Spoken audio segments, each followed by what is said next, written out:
So now, Rabotai Yekarim, interestingly enough, society has started tolerating stealing, not just in the last year, but in the last several decades, it's become normal to steal. They gave it all types of names. People started calling stealing hustling.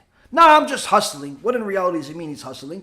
He's just robbing Peter to pay Paul because he thinks that Peter has too much money and Paul needs it, so he's going to do a few things and a little bit of commission in the middle. My own Rabbi Ephraim told me, he goes, listen, you don't understand. To have a kosher organization where the money goes to tzedakah, you don't understand what you have in your hands. I said, well, tzedakah, what's the big deal? I know people steal and so on. He goes, you don't understand. He says, I've been in this world for a long time, and I have teachers that have been in this world for even longer. He says, it's easier to win the grand prize in the lotto in America.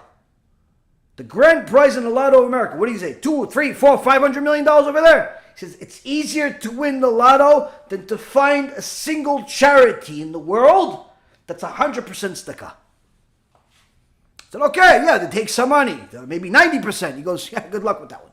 So why not? He says, it's become standard practice.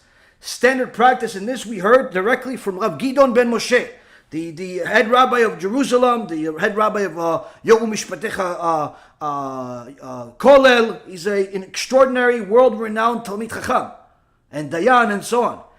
It's become standard practice for people to take massive commissions on money that they raise for kollels and yeshivot and so on, to the point where they raise, for every $1,000 that you donate, they take between 46 and 49% of the money.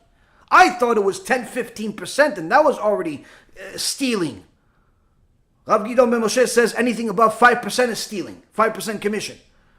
I knew some people were taking 10-15%. When I met them, they asked me, do you want us to work for you? I said, no, what do you charge? They said 50. I said, I'm sorry, I'm not going to pay you 15% to raise money for us. I'd rather not raise any money than give you 15%. People are donating money, so the money goes to not to pay you. So we didn't do it. But I knew that 15% existed. It's become now, because it's so hard to raise money, standard practice for people to charge literally almost half the money that people are donating is going to the pockets of the people that are raising the money, which is ridiculous. In the brokerage business, in the securities business, stock market business, if you charge on a trade, you give them an idea of a lifetime. You give them the best thing in the world. If it's a public company already, you charge more than 4%, you have a very serious problem. Most people charge half that or less. If you're bringing the company public and you do this, and that, maybe you can get 10%. Maybe. These people in the so-called yeshiva world that are raising money for the yeshivot and they pretend to be good and all this stuff, literally many of them are taking as much as half the money that you're donating. You donated $10,000 of your hard-earned money to the yeshiva in Eretz Yisrael, forget about the $10,000. $5,000 went to the yeshiva. You donated $5,000, $10,000, $20,000 to some major tzedakah that has Rav Kanievsky's face on it or some other big tzaddik's face on it. You think, $10,000 is going to help all these families. Good luck with that one. Why?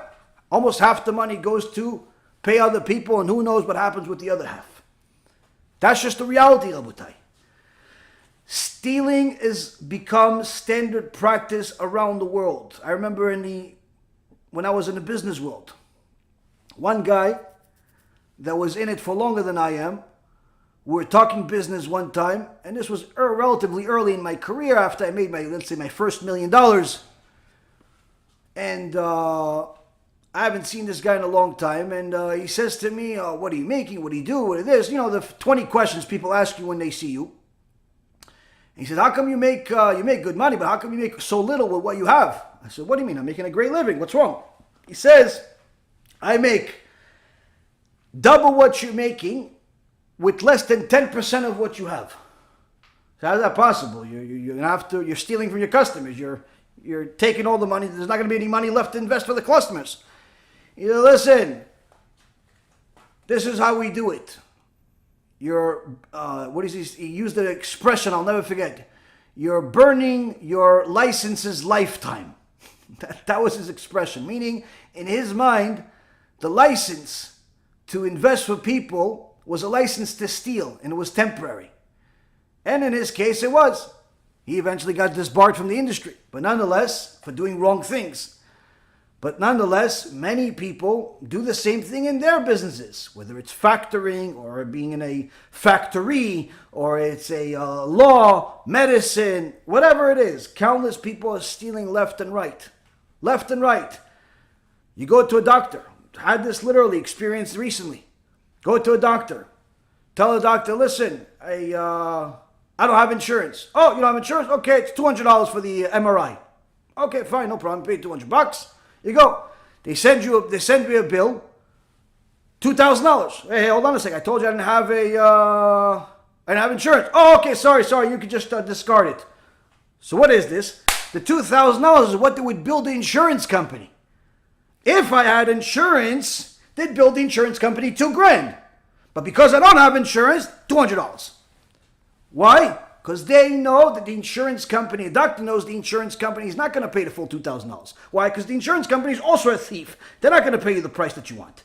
But he doesn't want to get paid only $200. He wants to get paid as much as he can. So he knows, charge him as much as you can and settle somewhere in the middle. He still ends up being ahead. $500, $1,000. He still makes more money than somebody who doesn't have insurance. And that's how it is. Insurance company steals, the doctor steals, the customers, everybody steals. This is common practice. I had one time a lawyer call me, started socializing with me for 45 minutes after telling me something for 2 minutes about a case that we had 15 years ago. Socialized.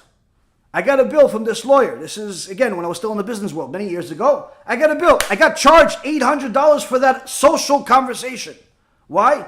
That's how people are. That's how people are. And I'm telling you personal examples because I've seen it. And I'm sure you guys have seen it. You go to a guy, you tell him, listen, the car has a little light in there. Car has a little light, it's flickering. Can you tell me what it is? The guy comes out 20 minutes later. Listen, your transmission is gone. Oh, how much?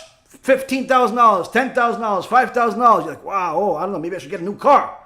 Listen, I could do it for you for $2,000. How did we just go from $10,000 to $2,000? Why could he just take this whole big thing on himself? How could he lower the price by 80%? You know how? Because in reality, it's not a transmission problem. In reality, it's a little fuse problem that cost him $5. And you just don't know because you don't know cars. And this has been proven time and time again. And people think this is considered making a living. When in reality, this is dying. And this is killing society. Hence the reason of why the expression loot that used to mean stolen property in the process of war has turned into a synonymous expression for money. How much loot you have? How much loot do you have? Maybe some of you younger people may not know that expression, but loot means money to most people. In reality, if you look at a dictionary, loot means stolen property, especially stolen from the enemy after a war. Because today people view anybody that has money in their pocket as an adversary, as an enemy, and they're there to take his money. That's just the way the world works. And you see it on Wall Street, you see it on Main Street, you see it in the pharmacy, you see it in the government, you see it everywhere. Why is it everywhere? Why is this epidemic of stealing everywhere? Because the laws of stealing are being judged by man instead of by God himself. And there lies the problem, Rabotai.